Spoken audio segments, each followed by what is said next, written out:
Hello everyone, welcome back to the Paige Show. Today we have a special guest. I am so excited to introduce her. I will give you a little bit of my background with her, and then I will give her the stage and she can just roll with it and tell you a little bit about herself. And for me, on the Paige Show, I kind of given you some insights of my journey and how this all started with me. And this woman that you're looking at or listening to today really helped start all of that for me. She's been a mentor for me since about 2014. She got to witness me carrying my third little light child all through a wonderful psychic course that we did. I think it was 9 months now. It's hard to remember that far back. So literally got to carry that baby through. She was born at the end, kind of with our graduation, and it was just a cool experience for me at that part of my life. But this lady has really guided me. She's done some life coaching with me, but what I think about when I think about her most, besides just loving her spirit and soul, is she is the numbers lady. So we're going to have her share some of that today, but she does so much more, and we'll let her talk about that. And so I will give the floor over to Kim Fanelli. It's all you, and let's enjoy this talk together today. You guys get a little insight of what we get to do when we're not in session and we're just two light people talking about light stuff, right? Light stuff. I love that. Light stuff. Good morning. Yeah, it's great to be on here today with you, Paige. It's wonderful to see you. You too. And to hear your voice. Yeah. The thing that's really I love about the whole metaphysical thing about being able to be is meeting people and then watching them grow. And it has been a really great blessing to watch you grow through everything from that very first time that we talked on the phone and we had an totally instant connection. So this is kind of a nice time to come see that come its full journey right now until today. Yeah. I'm glad to share it with you. So are you where I'd like to kind of remind you about where we did start, that you were at a point where you were really wanting to expand your gift and really put your gift into action in a way that you knew would make a difference. And that is probably what I love doing most. But being the life path lady and helping people with their path and helping them with numbers is really kind of what got me all started. Yeah, that's what I want you to share, because you're right. You are so multifaceted. You're definitely this energy that's always exploring. I think it's wonderful to see. You're a perfect example of us we should never stop learning, right? Because you've been doing this for a long time. I mean, your whole life off and on, through different means of helping people, not always just metaphysical. You have that theater background, and there's just so much depth to you, which there's really so much depth to all of us. But we sometimes don't get the beauty of being on the journey with someone long enough to see all of that, or we just don't allow ourselves to see all of that. And that's one great thing about you. So yeah, I want you to share a little bit of it all, because, we talk about how it's all connected here on the Paige Show, and you're a great example of that. So well, I got the floor. Well, I think the thing that I don't really remember a time when I didn't have a sense of connection and knowing things that other people didn't seem to know. And it always kind of surprised me that other people weren't as aware as I was as a child. I was a very aware child. But where that came and really made its biggest impact was with the incident that happened, which was a major life change for me, which was the death of my brother. And the night before that happened, I woke up, and I was 11 years old, so I was a little kid, basically. Young, I just got goosebumps. Oh, you did? Every time. Yeah. We know what that means. Spirit is here. It is here. And that is the truth. And we're speaking the truth. And what happened that night was I went out to my family and I said something terrible is going to happen and we need to stop it. And they kind of told me everything was going to be okay, and but they think they thought that I had a nightmare or something, but that's not what had occurred. It was a waking up and an awareness of impending doom.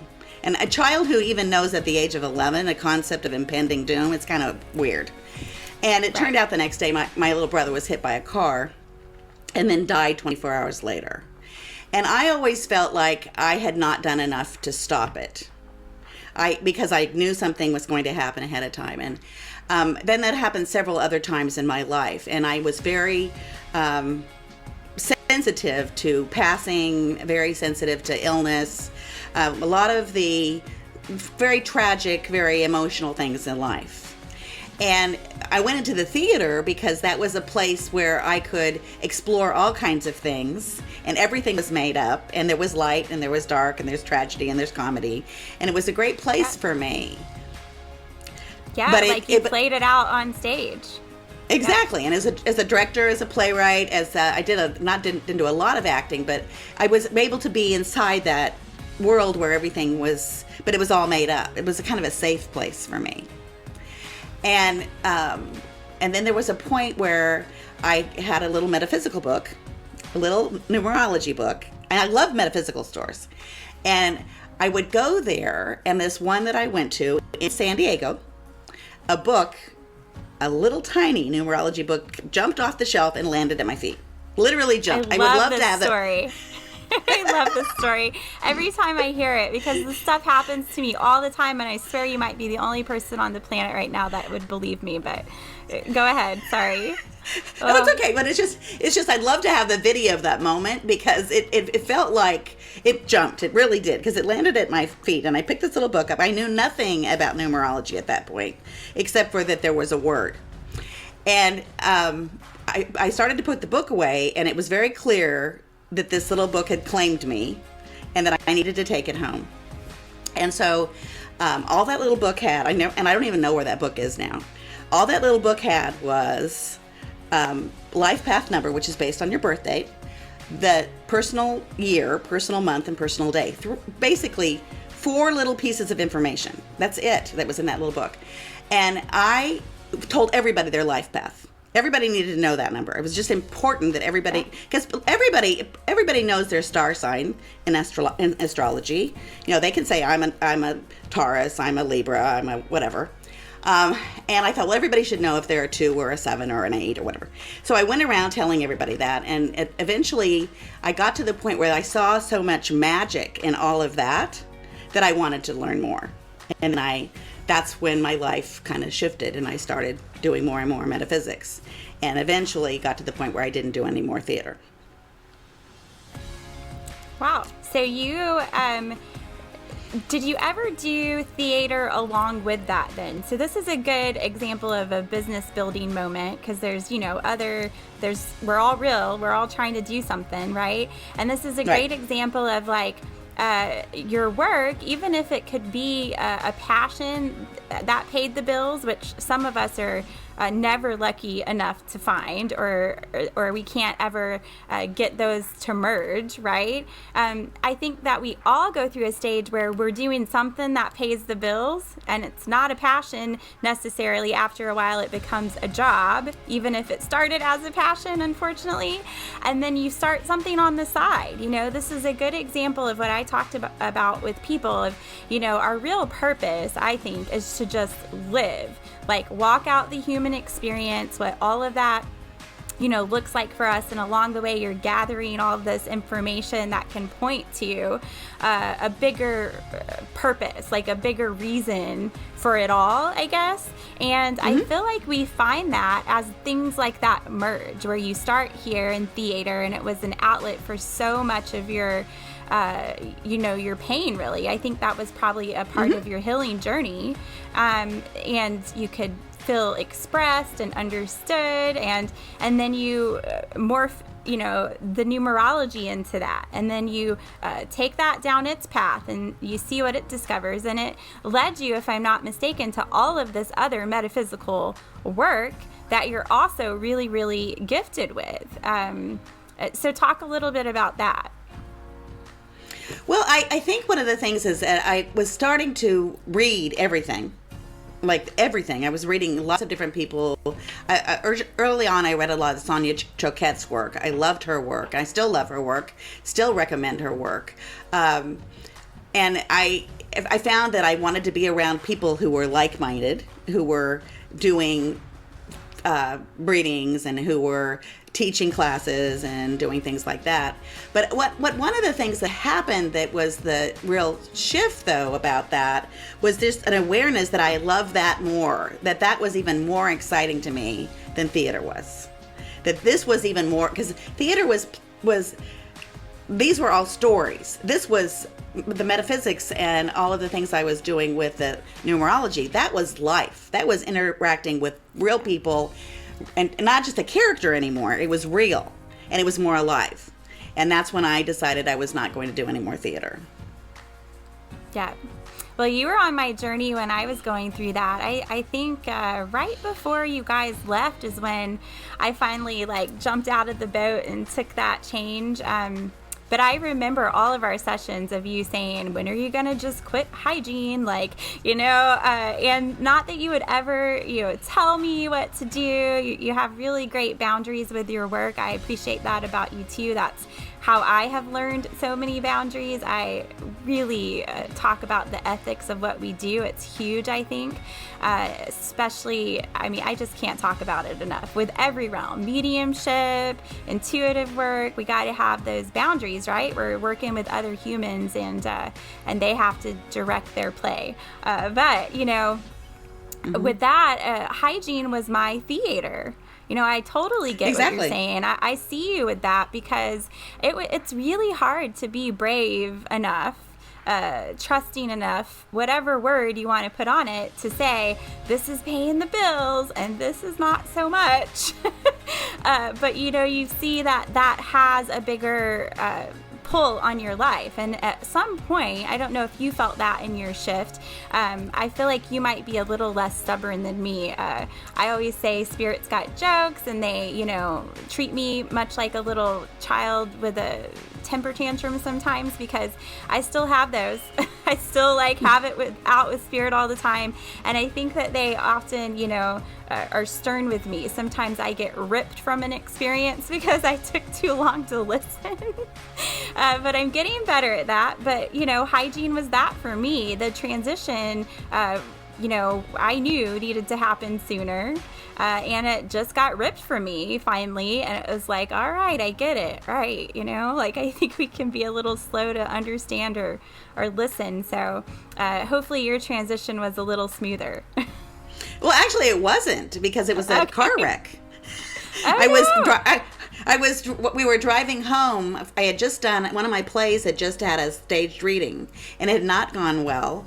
It was not enjoyable. The whole preparation for the staged reading had been a lot of work, not a lot of joy. And we were driving home, and I got kind of confused. My husband was in a car ahead of me, and I was in an area I didn't know, and then all of a sudden this guy rear-ended me. And so there was a wreck, and there were some outgrowths of that whole kind of healing process. But in the middle, I thought, okay, wait a minute. I've been calling myself the Life Path Lady. I've been talking about the path, and here I am on a path where I'm literally getting bumped from the back to basically say, you've got to know what road you're on.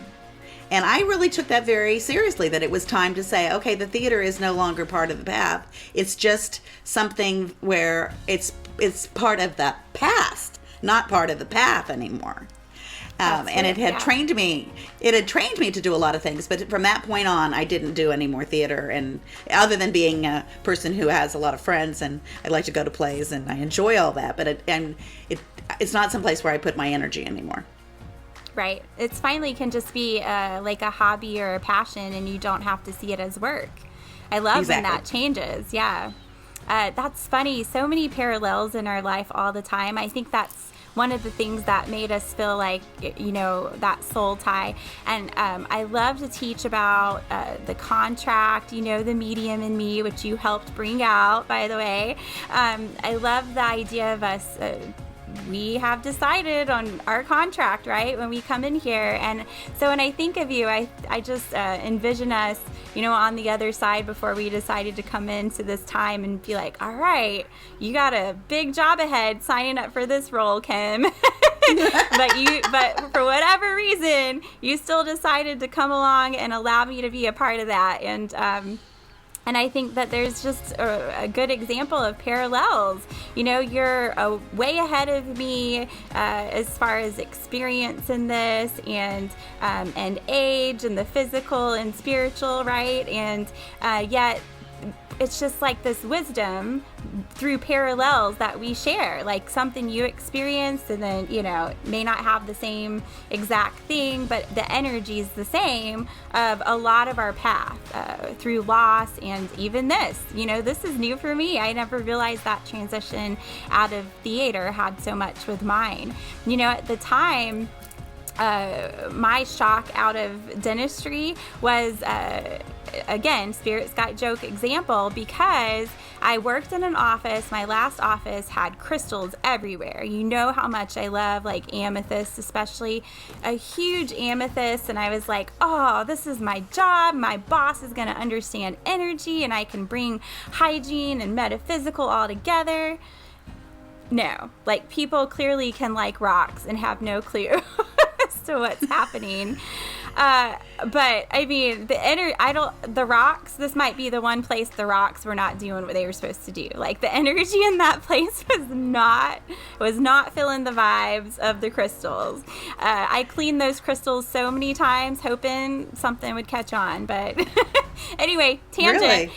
Really, it was crazy. But the funny part is I found myself doing more talking to clients, patients in the chair, doing hygiene about the metaphysical stuff than I was like anything else. It was just coming out all around me. And I think the last straw was I had to, because you know what that means, like something you just know you have to give a message.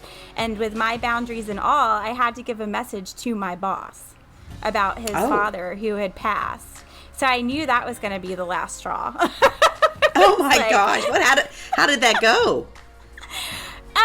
Deer in the headlights, really quick, like just 2 or 3 minute thing. Thank God I had a coworker, two that kind of believed, but one that really believed, who also lost her mother while I was there. And just so many connections, another beautiful soul in that person. But the doctor himself, I think he, didn't quite believe, to say the least. It was really uncomfortable, but it had to happen. It was just something. It needed to happen, right? And now I see it needed to happen for me, because that was the click for me of like, the teeth have served its purpose. I still like teeth. I still try to keep my smile right. Okay, but it's not a passion. It definitely just paid the bills. So a wonderful example of when we can be grateful that Spirit rips us from whatever, even though it can start with some bruises. With some bruises. Oh man, I got a lot of those. I don't know about you. But, a lot of moments. Yeah. So I love that we just talk and talk. This is the beauty of being a fly on the wall to our conversations. But so numerology, I want to touch a little bit on that, because you're the only person in my life, even though you do so many things, that really could educate real quickly on numerology, because I really want people to understand how everything's connected. And so, for me, I hated math. I think I shared that with you. I loathed it. If there's a stronger word, I would use it. My brain could not comprehend it at that age, like growing up. It was just not my thing. And it switched for me when I started working with you. So not only did like the metaphysical come on and you helped me uncover what these things were that I was getting since I was a child, but then like I love numbers, and I never realized how much I would use numerology in my life. And so it's been a huge influence. And I think that it's really great, and you can tell me if you agree with this, but I associate it more with like the analytical people.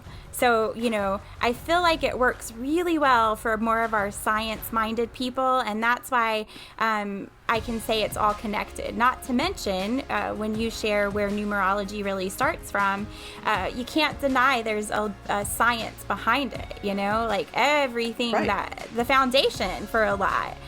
People think that, the Bible's the foundation for Christianity or this or that. This is the foundation for much of what we do in the physical. And so I think it's a good example of bringing it all together, the spirit and the physical connection. So share a little bit about that if you don't mind. Well, first of all, I think that the simplicity of the numbers is how I've been taught to do and to look at the numbers. It all goes back to Pythagoras, who was a mathematician. Pythagoras is where we get the Pythagorean theorem. You might remember that from algebra. But the way he saw numbers was that there was a pattern in the numbers from 1 through 9. And in that pattern, different numbers basically go from a seed being planted to it being, which is the number 1, to the number 8 when it's harvested, and number 9 when you make notes and think and complete and put everything so you're ready to start again with the 1 again. But there are also master numbers, which are when a number is like a double, like an 11 or a 22 or a 33. Those also have special meaning. And this is not an easy place to be able to give all that information, but the real thing about it is we use numbers. It's how we interpret our world.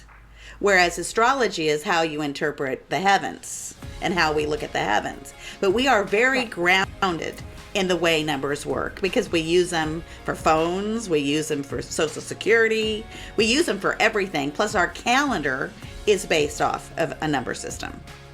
So you can't ignore them. They're there, but they're in the background for a lot of people who are not aware, especially not aware of how they influence themselves, because most people have no awareness of their chart or their life path number, which is the birth date.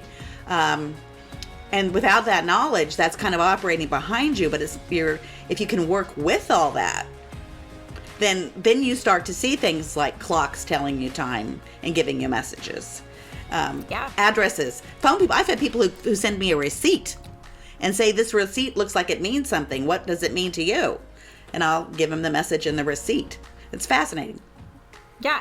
I think it just never ends, just like numbers never end. I mean, that kind of sums it up, right? The ways that you can use it never end. I just had this talk with my 5-year-old who's trying to comprehend numbers. I think girlfriend's got the same problem as me. Oh, Lord. Speaking of, the 5-year-old is the little baby Lennox that you saw from the tummy until she was out. And she's just more of an us person. I think she doesn't care about all of that other stuff. She wants to play in the dirt and talk to spirit. She's my little witchy energy. Oh, how sweet. Yeah, she truly is. Everything we tried kind of pegged her to be, she's reflecting a little bit of. So it's kind of cool. But again, tangent numbers, though, just are a struggle. And she, God love her. She's going to look at me one day and be like, thanks, Mom. Thanks for giving me that. But I've always thought that if children learned numbers based with a foundation in numerology, they would understand that differently. If they were taught if they were taught that the 1 is beginnings and, like all those things that I talked about just a minute ago, I think that even if they were taught on Sesame Street, that the colors that correspond with the numbers in the same way, it could be so helpful. Like when they teach 1, they teach A at the same time, and that'd be so cool. Well, and that's a great point. Yeah, that's true. I was like, good tip. Why didn't I ask you this sooner? But that's another good point. So the numbers also have colors associated with them. And I want you to just talk about that however briefly or comfortable you feel. It's not, this is definitely, like you said, not a teaching course where you could get it all out, but just, blips of what people can appreciate. For me, to find out that my life path color was yellow was very shocking to me in the beginning. I might have shared that with you because I hated the color yellow. And I say hated because as I've walked out my journey since doing a chart with you and walking out just life period, I can see where yellow serves me. It's definitely not a color that looks good on, like, to wear. Right. It's not about fashion. It's not a fashion statement. No, it's not. It's not really. But it's definitely, I see where it serves me, because even down to, like, my favorite flower has always been the yellow daffodil. And I never put that together until the yellow came into my life through the numbers. So, yeah, they all have colors associated too. And if you walk out your path and really understand what that's about, you can see where some of these blocks that were once a block for you, like hating a color, was for a reason. And you uncover why, and the block is gone, and it becomes part of you, right? Exactly. And I think that and the colors are basically the colors of the rainbow. It goes from red for the number 1 to white for the number 9, but you end up with this pink color. The only color that's really not in the rainbow, interestingly enough, is the color for the number 5, which is turquoise. There really isn't a turquoise in the rainbow. You never see a child. That, though. You don't usually see a child drawing a rainbow and saying, "Oh, by the way, I'm going to put some turquoise in the middle of this between the green and the blue." That's kind of interesting. I'll be looking for that now. Lennox, she'll be the one. Oh, man. But I do think, though, go ahead. What were you going to say? I'm sorry. No, I'm sorry. All this delay and technology, I can't wait until we can be in person again like normal humans. So go ahead. Well, no, I just think that one of the things about having like in your case, knowing how the 3 was such a big influence in your chart, even what you're doing right now is very number 3 energy, because it's about communication and it's about communicating in a way that you can reach a lot of different people, to have your voice be very strong. That's a very 3 kind of thing to do. But if you don't have that information in front of you, and you don't have the opportunity to look at it and put it in perspective, then it doesn't give you the whole picture of what I call the timetable of your life, like how it's going to happen over time, which is based on your birth date, and your map, which is the starburst, which is all the different things that happen, and then the 9 numbers that influence you over your entire life. Yep. And another a good example of how to people out there listening right now who feel kind of stagnant in life, usually it's because of one of these roadblocks. It's like you've hit a wall on your journey, and Spirit needs to give you the message, however you receive that. Some of us are religious, some of us are metaphysical, some of us have no, or would say we have no real beliefs in anything outside of ourselves, right? But either way, we will all, no matter where we are in life, hit that wall at some point, right? Where we got to have an answer to something, and we go seeking for it. And a lot of times I found, even with the number 3 for me, and I'm a 30, so I'll let you explain that in a second, how that 0 affects things. A little bit intense over here. I'll give you some insight. But it was also a number that I did not embrace, and all that the 3 signifies was something I was the most scared of.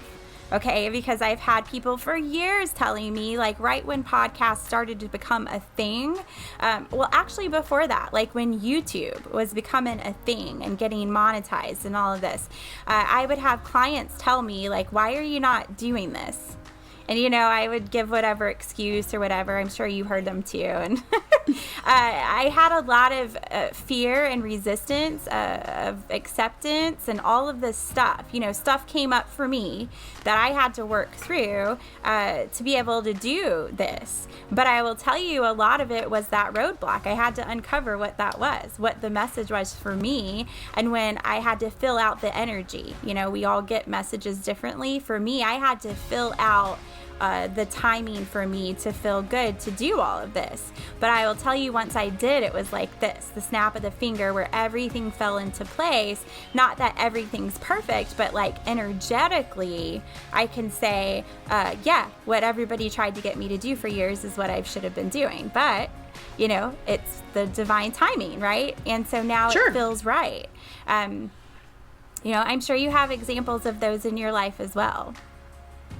Well, I do. I do think that there are places where you have to look at, is this obstacle or what this is it something I'm going to work through?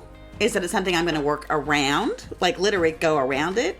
Or am I going to sit with it because there's an opportunity for me to sit with it and dissolve it because of my awareness that obstacle and the patience is actually its own lesson. You never know.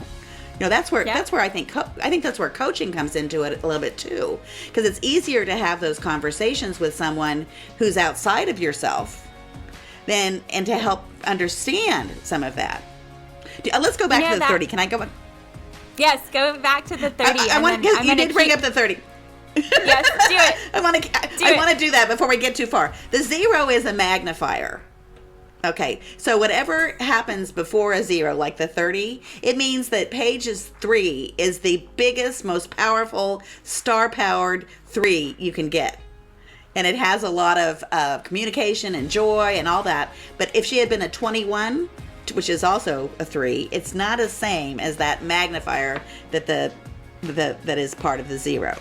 And so and zeros don't happen very often, as other combinations of numbers do, like when you get a 30 or a 20 or a 40 or whatever. Okay, couldn't let that one go. Paige. No, I'm glad you kept me on track, because I got so excited about what I got from the last piece, so I've been making a mental note. So when you said the coaching comes into play, I didn't want to skip over that, because that's huge. I feel like, having done the intuitive work since 2015, 14 with you, I have, you have some fails and some wins. It's all an experience. But what I gathered along the way is, I feel like when we do intuitive sessions, they all should kind of end with a little bit of coaching. I mean, we don't guide the process, spirit guides that. But I feel like after a while, they all kind of do, I guess, depending on the reader that you are. Because I feel like it's a good summary of what you give someone. I mean, you're in a higher vibration when you're receiving messages. We talk about the difference with psychic and mediums, and you're very in the psychic realm, the intuitive realm, right? And I work in that as well, but I often go to that medium place, which is a little different place. And when you do those readings, those are different.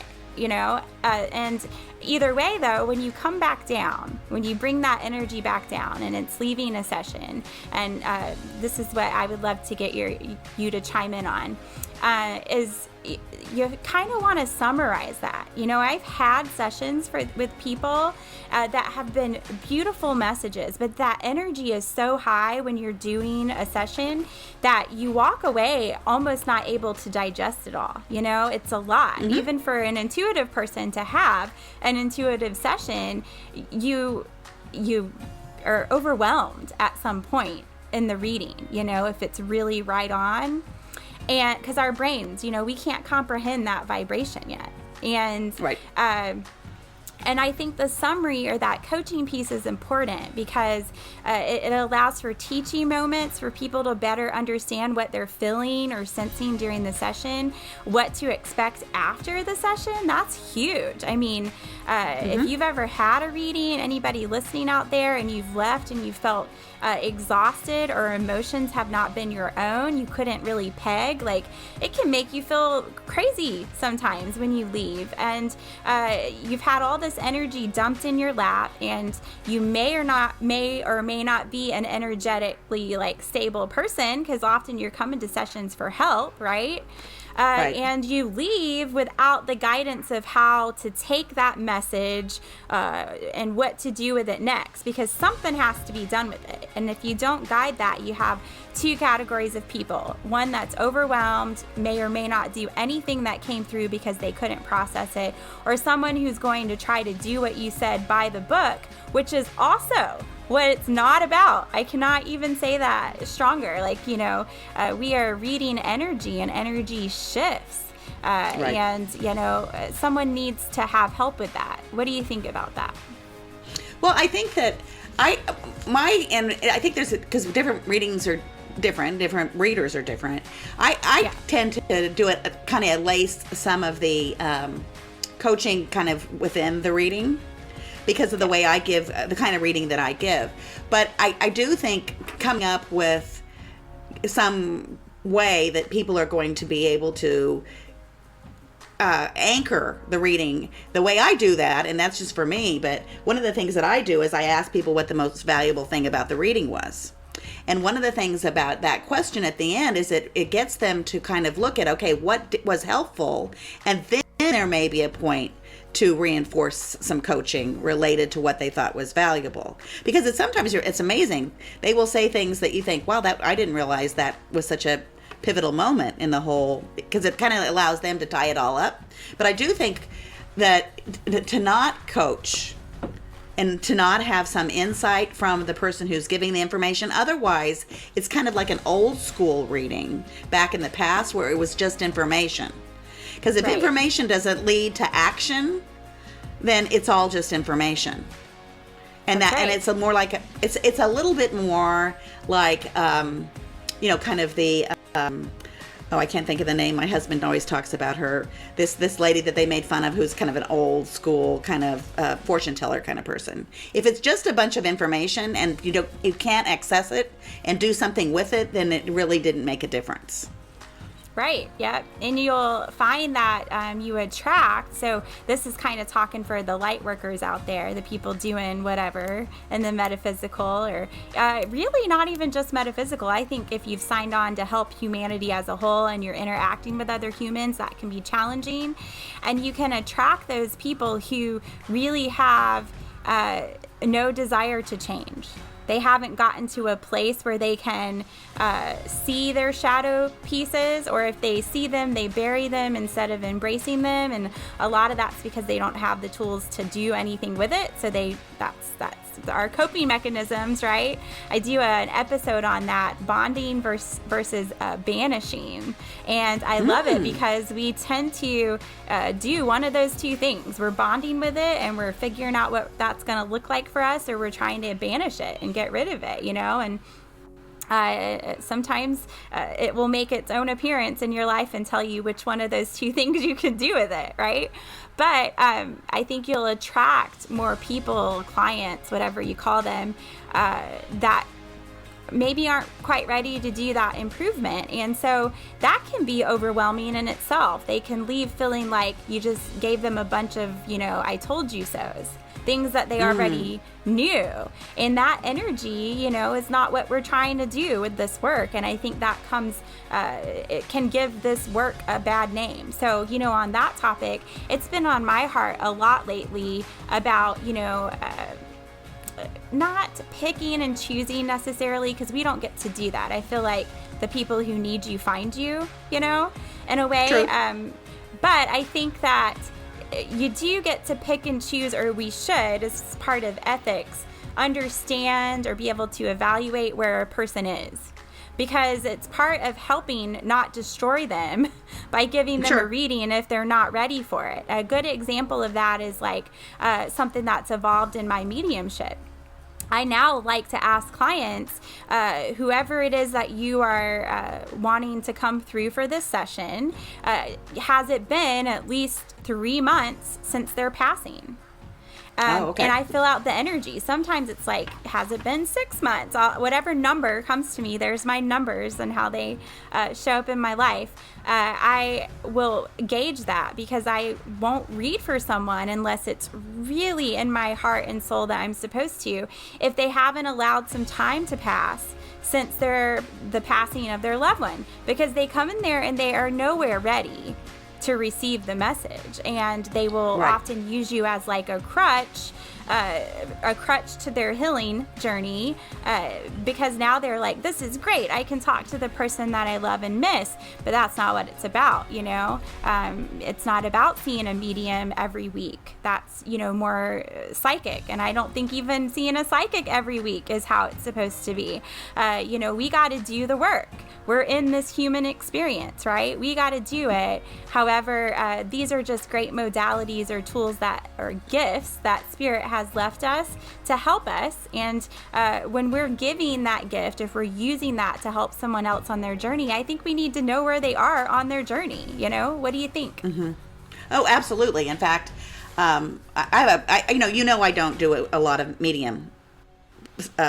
It's just not, I get people, they come through, but it's not something that I feel like I'm particularly, sometimes I don't feel like I'm that good at it because I don't get a lot of messages, but I'll give you an example of one that happened where a woman was too soon after a passing that happened with me.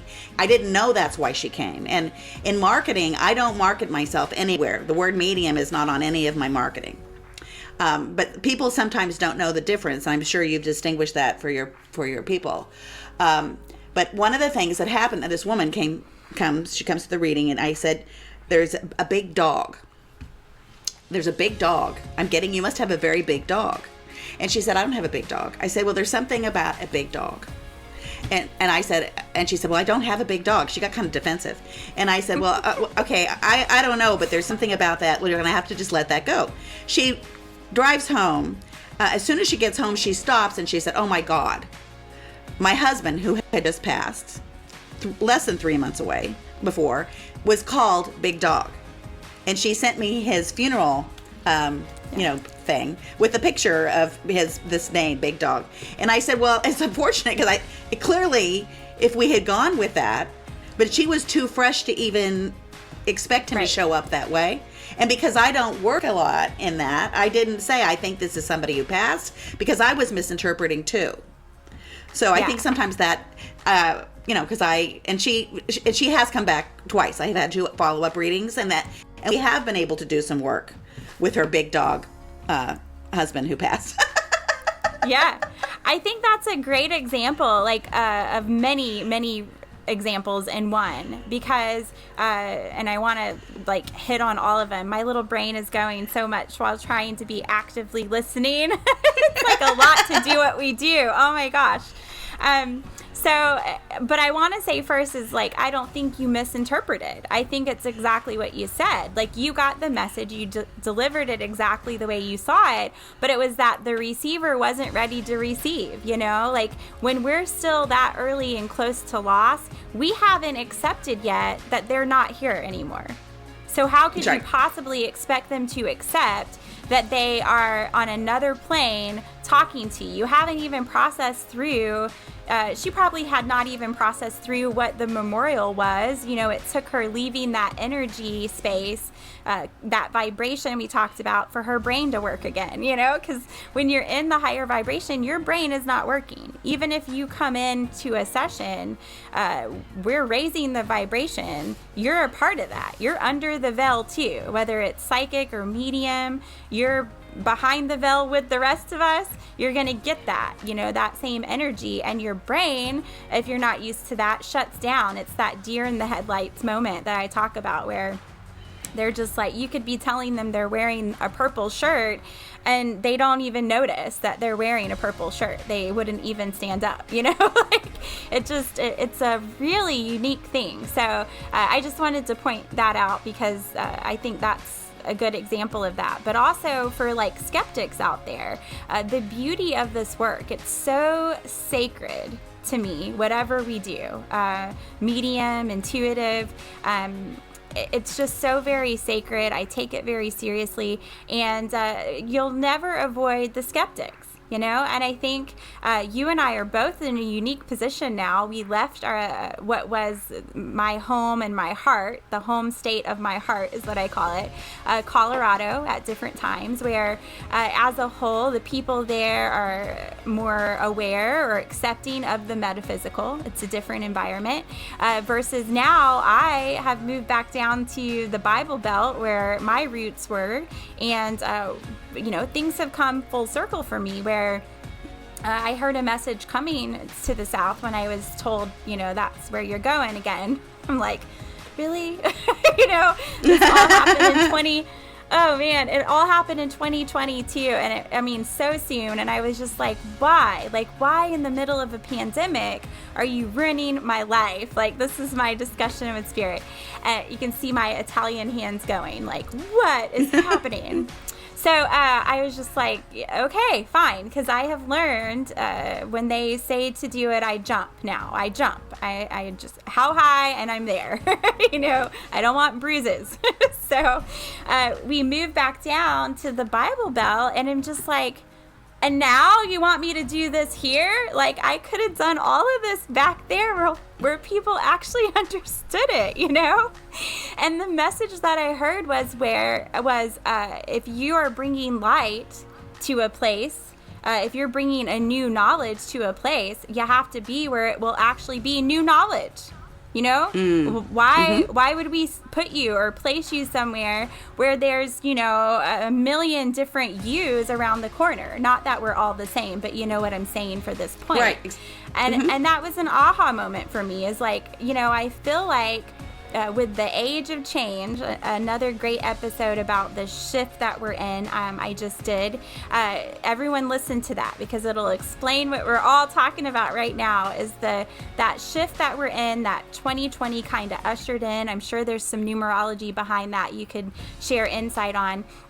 We all had major shifts of awareness, some of us of life changes, physical changes, spiritual for sure, if we were in tune at all, but it all was happening in this age of change that we have shifted into. And it's when you talk to people, this is happening kind of across the board, where they're having these weird things happen, and they're finding themselves in places, like even physical locations, that they never thought that they would ever be in again. And then when they get there, they start to see how it's serving them. Some of us are still new. It's not hindsight yet where we could have that awareness, but there's a lot of that. And so with that skeptical piece that I want to circle back to, I'm in a place of where there's the most skepticism now ever where I'm living. And so you have to also really know where people are coming from, where they are in their journey, to know how to read differently. So you get the same message, but you're having to interpret it differently, because with the age of change and all that's happened for 2020, it has made people who wouldn't really seek this work start to seek this work. But they're coming in with some apprehension, some fear, a lot of belief systems to break down. And so as light workers, you're having to dig through all of that, really, before you can even get to the message in some cases. That's what I have been experiencing. Tell me a little bit about you. Well, we also left Colorado, and we are now I'm now in Ohio. And a lot of things I thought I had a vision of what was going to happen in Ohio, and was thinking long term about what I wanted to create. But one of the things that's different here, very similar to your situation, is the client that I'm working with is a very different kind of client. The people that are finding me now are not finding me because they already know metaphysics. There are a lot of people who have had old school reading experience. They've gone to a reader for old school things, and are kind of surprised by the kind of reading I give. But I'm also kind of alone, and that's why I'm probably enjoying this conversation so much with you, is that I'm kind of out here doing my own thing. I'm doing my own thing, but I'm still finding my people, and the people are finding me. But also the work the kinds of problems that my client has now, they are more in need of support, spiritual support, because I'm dealing with people who are in jail. I'm dealing with people who are having major domestic issues. A lot of very, very interesting things going on in their lives where they really need support, and they're not being served by their whatever they're using for their current either religious situation or their current spiritual situation isn't working. Otherwise, they wouldn't have reached out. And I think that in terms of us, what our work with my husband Peter here is that I think the thing that's happened with the pandemic, which has been really great, is that we were doing Zoom classes before anybody knew what Zoom was. We were having to teach people several years ago about what Zoom was like. But I think the thing that I know now is that there is a reason I've been called to Ohio, because of the client that I am, the type of clients I'm reaching, and who those people are introducing me to as it's spreading out. And I think if I hadn't done the work back in Colorado, where I got to learn in an environment where I didn't have to, like you said, there were a lot of us. I had to distinguish myself, and that's why I use numerology, for example, because that was what was my first psychic gift anyway. But here I'm able to do more general things because I am kind of doing and running my own show. But in terms of the skepticism, I think I'm reading more men, because the men like numerology. They like to know, where did that come from? Yeah, it makes sense to them. Analytical mind. Yep. Mm-hmm. Yep. Yeah. Well, in my personal life with my partner in life, that's the thing that has spoken to him the most. He started this journey with me as a huge skeptic. I questioned, why did you stay on this journey with me? You know what I'm doing. This is going to blow your mind. And it's actually opened his mind. But the start of that, honestly, was the numerology reading. That's why I am a huge, encourager, whatever the word is, of people to have something and to start often with numerology, because it sets the tone of you going into something that you're more relaxed about. You're not worried about, all the things that people have misconceptions of, is are they going to tell me I'm going to die? Or all of the stuff that Hollywood has made this work look like.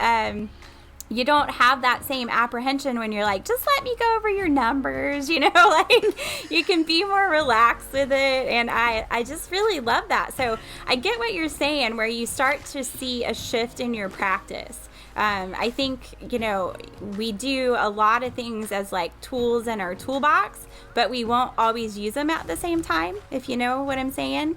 And I'm personally in that same space with mediumship. That I can't even say the word without smiling. You are the one who really saw that in me, or pulled that out. I want you to share a little bit of that too. But it was something that my own belief systems from being raised in the Bible Belt, it didn't make me not believe in it. I just didn't know what the heck to do with it.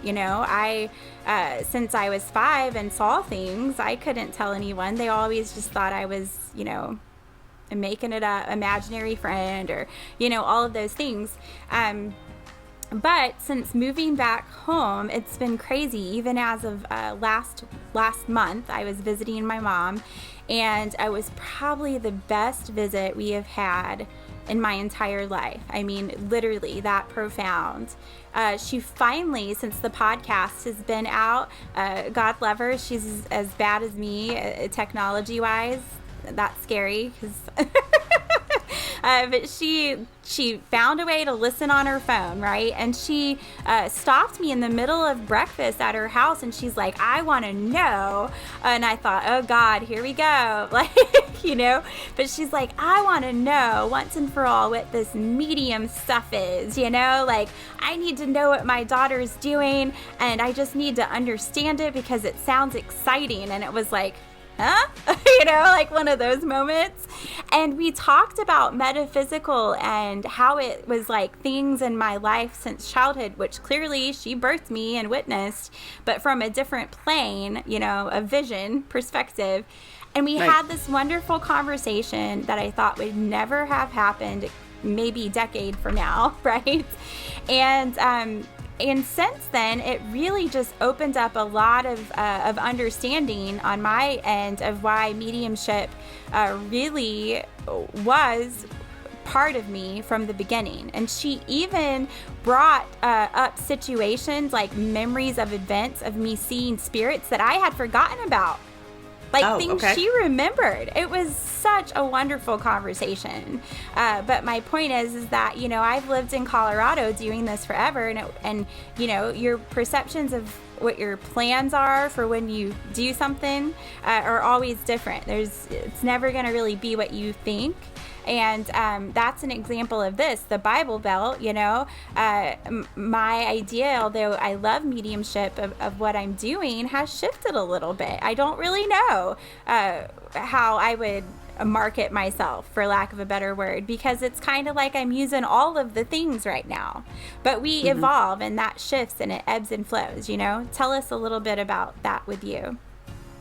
Well, I think the thing that is different, because one of the things about moving to being here in Ohio is that we had to start from nothing, like nothing.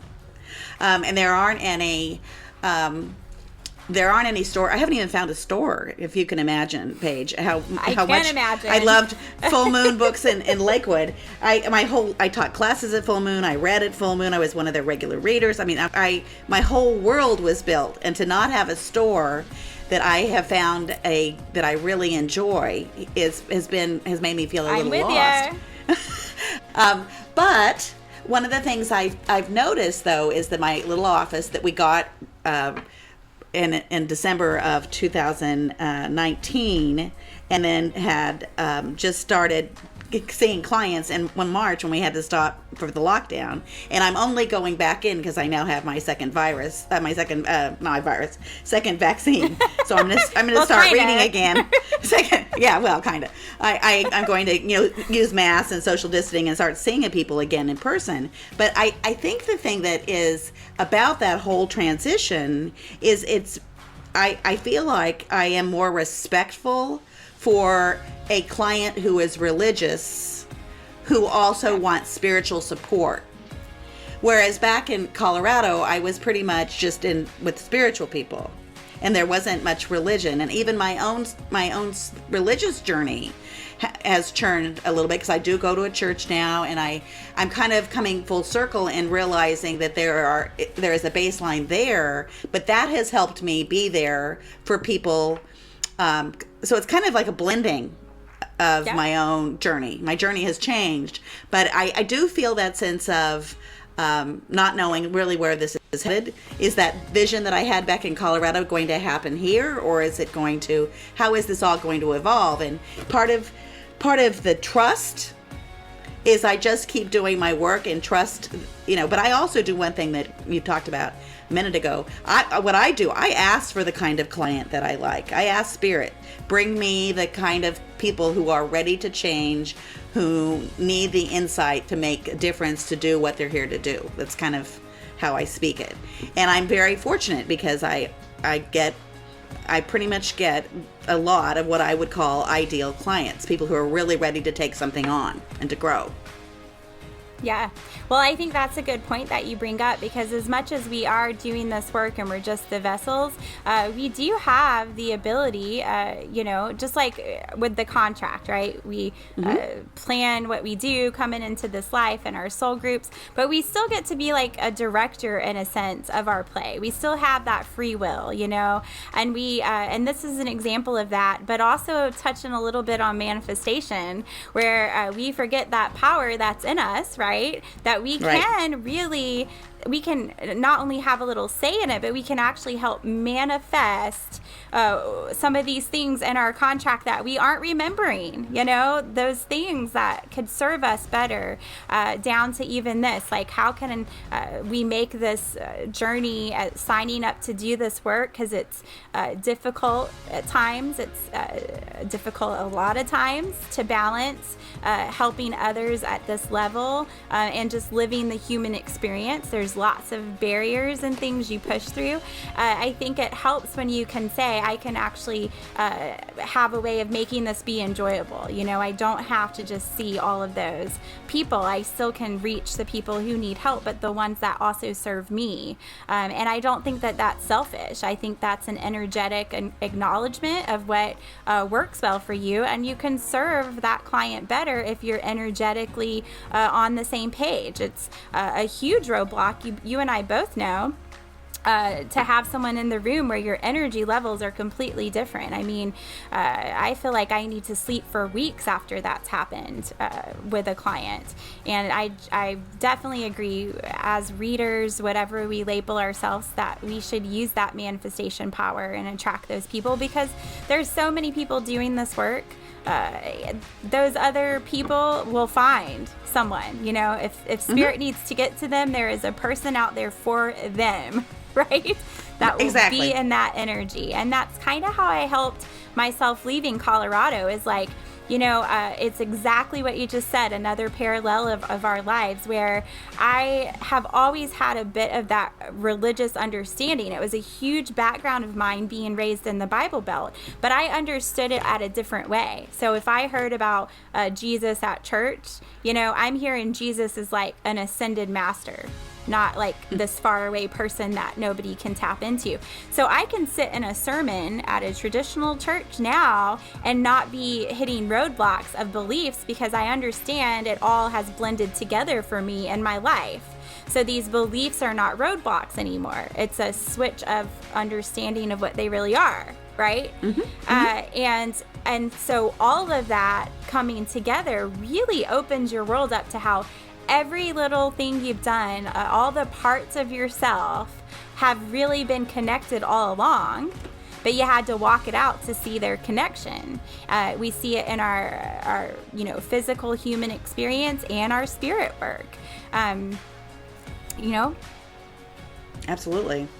And I think, though, some of that is being in your life, and also being able to as you said, in terms of the free will thing, but being able to ask for what you want and your desire, consistent with what you think your purpose is or why you're here. And I think when I did a reading for a woman the other day who didn't seem to have much of a purpose, and she was kind of lost. And so what we had to work on was, what was the underground? You know, we have to start where you said. You have to start with where they are. And some people don't know who they are, first of all, where they're going, and how they're going to get there. Some people don't know any of those things. And so you have to look at which of those three stages are people in to be able to help them. And it doesn't hurt. I would have a hard time, for example, doing all my work with people who didn't know who they are. I like a lot of variety, and I do ask in my manifestation for a lot of variety. Of variety of clients. Yeah. I think it just goes back to that energy, and it keeps what your passion is, what your purpose is, more alive, so it doesn't turn into that theater or dental hygiene experience anymore. Because I mean, this is we're walking this out. Like, I don't know how you feel, but I don't see that I'm doing anything else in this life but this. Like, it's gonna shift the way that it looks, and all of those things, and things will be added. But as far as like what I am doing until I decide to exit, you know, this is it. You feel like, you know, when that switch has happened, you have gotten on board, and you're not getting off until the ride is over. You know, that's kind of how I feel. And there's a lot to that. You know, there's a lot of energy output and things that you have to set up correctly, I think, to stay a stable force, you know, because I think we definitely can't get ourselves in situations where this becomes work. You know, when it becomes work, you're losing the energy that you need. That vibration is now more in that physical realm, and that's really hard to work from and feel like that your ego is not all over it, you know. But I want to touch on something really quick when you said manifestation, something I want you to share, a really quick tip for people. When you're talking about asking for what you want, I want you to explain what that looks like for people, because I think sometimes, everyone has a different vision of that. Some people think prayer when you say that, right? I'm going to pray for what I want. And some people can pray and just let it go, like let go, let God kind of mentality. But other people can treat prayer or whatever it is they're doing, even in the metaphysical, when we talk about spell work and people who do more of those kind of things, they almost can feel like they're trying to conjure it up. You know, they want to make it happen, right? And manifestation, there's a lot of sides to that, right? And a lot of questions about that, because can we manifest everything? You know, or are we only able to tap into manifesting what is for our highest good? You know, because that's what separates that conjuring up thing, or praying until it happens, or you make it happen. So do you know what I'm saying? Touch on that a little bit. Well, we teach a group. We had a group that was some steps that I saw in manifesting. I don't even remember what we called the class, because we used a couple of different titles, and I can't even remember at this point. But one of the things, and it was very grounded in numerology, which is that you had to have a vision of what you wanted to create for the first place. But there were several stages, including the letting it go. But at the end of releasing the thing of what you want to desire to see what happens. But I think the thing that is most important in that separates it from willing it to happen. If you can will something to happen, you don't need the help of spirit, because you can actually do it on your own. It's for things that you don't know how to make happen. Like, I don't know how to find a publisher for my children's book. Like right now, I don't know how to do that. I would need to manifest that. So I can ask for something like that and ask the universe to help me, but I have to let go from the place of the highest good, because the highest good may be that this is never supposed to be published. I don't know what the highest good is. And so I think sometimes people separate. They'll say, oh, I manifested... They manifested a dinner at a restaurant. Okay. The only way that would have been a manifestation is if someone offered that to them. Because if they could do that on their own, they could walk into that restaurant and go have dinner. That's not manifestation. Right. And I think that you have to realize that there's some things that you have no control over. You can ask for that. The difference I see, though, about the prayer thing, I just want to speak to that a little bit. Prayer and manifestation is you can pray for something that you want to manifest, but your relationship with spirit or with God or whatever you choose to call is about your speaking to, and your ability to manifest does not always occur just in asking all the time. Like there's a great That's a great what statement. I wanted you to get to. That was my big point there. Sorry to interrupt you, but I wanted to highlight that. Is it can't just always be about constantly asking, right? Go ahead. Right. Well, and I also distinguish prayer and meditation too. That prayer is about a relationship with spirit and God, which often includes, more than anything, thank you. You know, if you're only going to have one prayer, let it be thank you kind of thing. But meditation is about listening. And sometimes in your manifestation, you will listen and realize, wow, that isn't something I really, really, truly need to manifest. I don't need to make that happen. And that's also part of it. You have to have a relationship to listen. Like, why is this not happening? Especially in places where you can't do it by yourself, like in relationship, jobs. There are certain things that you can't do entirely by yourself. And you do need to look. Why is this happening, or why is it not happening? Well, and that's a great point to really tie it all together, because we're talking about a modality, manifestation, a modality to connection, connection to source, that higher consciousness outside of ourselves. And if you aren't connected to that at any level, you can't, you can't be asking or talking to something that you can't see. You know what I'm trying to say? Like, that's very dumbed down, and not visually see, but like energetically, to really bring it. If you can't see across the veil or feel across the veil in that outer consciousness level, then where are your manifestations going, right? You're really in a different place. And so I think that speaks a lot to anyone who's listening and they're like, crapping on manifestation and not believing in it. We have to really look inward on those things that we asked for and see that multiple things are happening. You touched on it there, the higher good, although we don't know what that is for us, or we would just make all the right choices, we can sense it, and we sense it from a place of hindsight where now I can see why that thing I was trying to manifest didn't happen, but you also look inward and say, how was I at that time when I was trying to manifest it? What was my connection like? Because my manifestation may not have made it across the veil. I mean, that's really silly to say because we know spirit is always here. They always have our back, but it does take our work. We can't say that we don't have to do any work, or else we all would be connected all the time.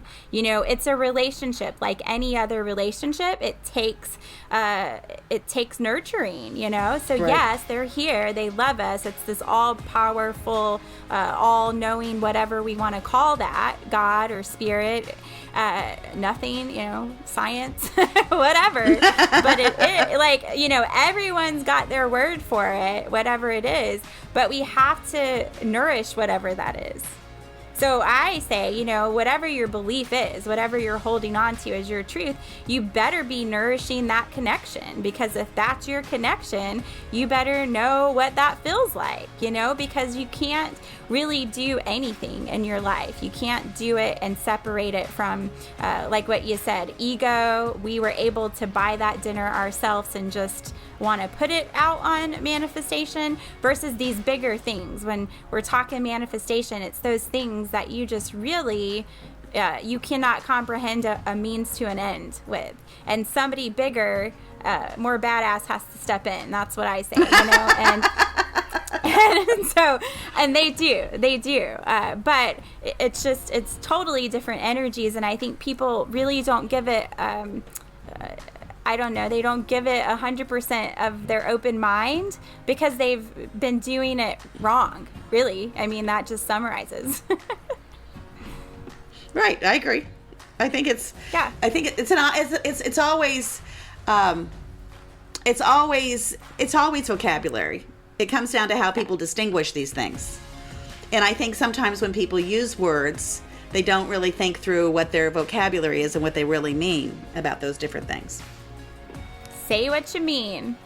Oh my gosh, that's one of my favorite songs, John Mayer. I just love his music anyway to relax me, but that whole song, Say what you need to say. I mean, it's just really true. I hear everything on deeper levels, but that's it. You got to say what you really mean. You got to say what you got to say and how you really mean to say it. And that's, how we're going to get what we really need in this life. So I don't know. It's been really awesome talking with you. I think we're going to have a lot more of these episodes. I'll have to put her on the spot and tell her now that we might have to do like a monthly, session with Kim, because you guys, you have no idea how much we have to talk about. We had no idea where this conversation was going to go today. We really have just let it flow in its own way.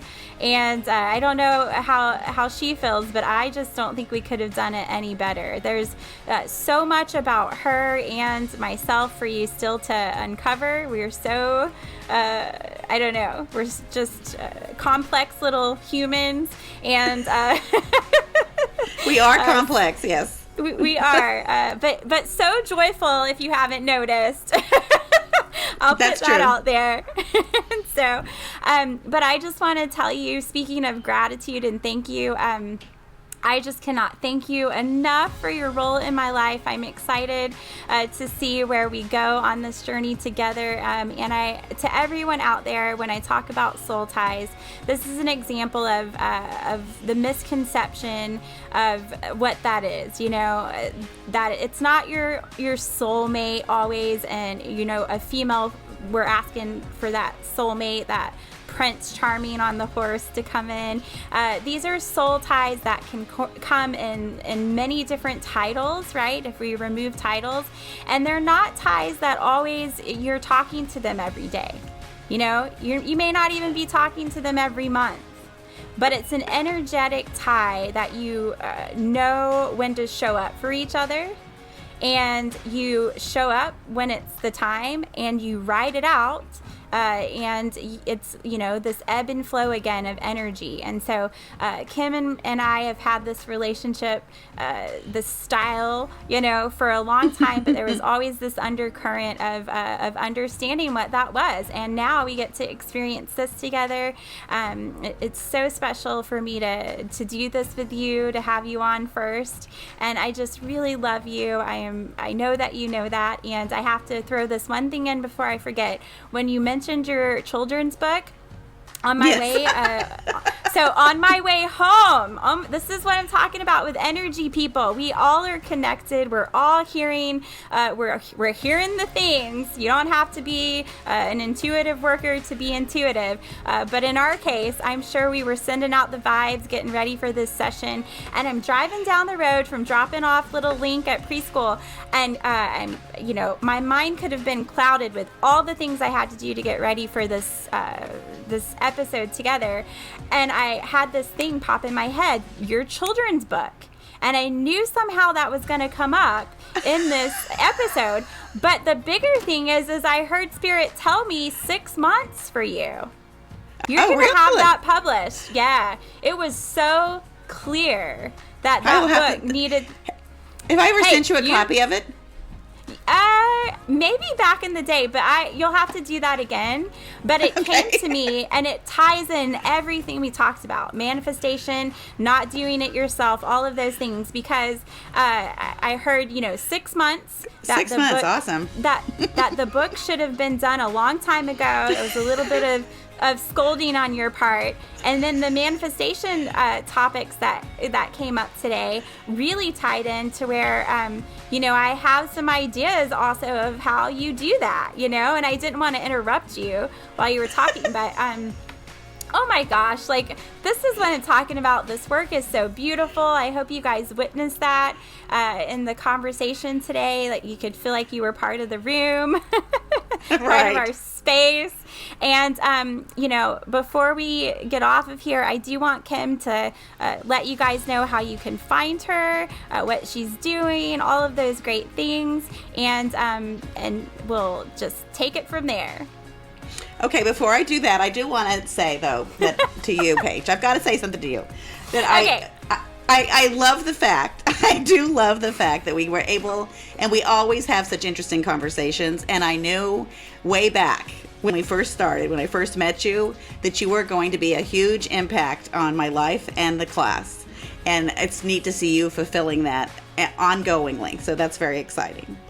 The best way to find me is you can Google me, good old-fashioned Google, Kim Fanelli, the Life Path Lady, or my website is www.lifepathlady.com. I also have a Facebook page. And what I'm doing now is coaching and reading and giving numerology charts and whatever I'm called to do with whoever dials the number or comes to my website. Awesome. I do whatever there is to do. So you're kind of like me. When they call, you jump. When Spirit says this is on your plate, I think, welcome to the age of change. We are all just jumping. I think we are ready to jump. Tell us to do something, anything to help us get off the ship we were just on. Exactly. Oh, my goodness. Well, I hope you guys enjoyed this. Thanks for tuning in for another episode of The Paige Show. And until we do it again, take care of yourself. Bye-bye. Hey everyone, it's Paige with The Paige Show. I hope you enjoy everything that you've been listening to and watching. I hope that you're sharing the love. Follow us on social media, click subscribe, do all of the things, right, that you could possibly do. If you feel led to, of course, support The Paige Show wherever you can. We have membership, we have donations, we have affiliate programs, we have all of it. And so find your thing. Find your real thing, and if you feel led, support what we're doing here so we can keep doing it.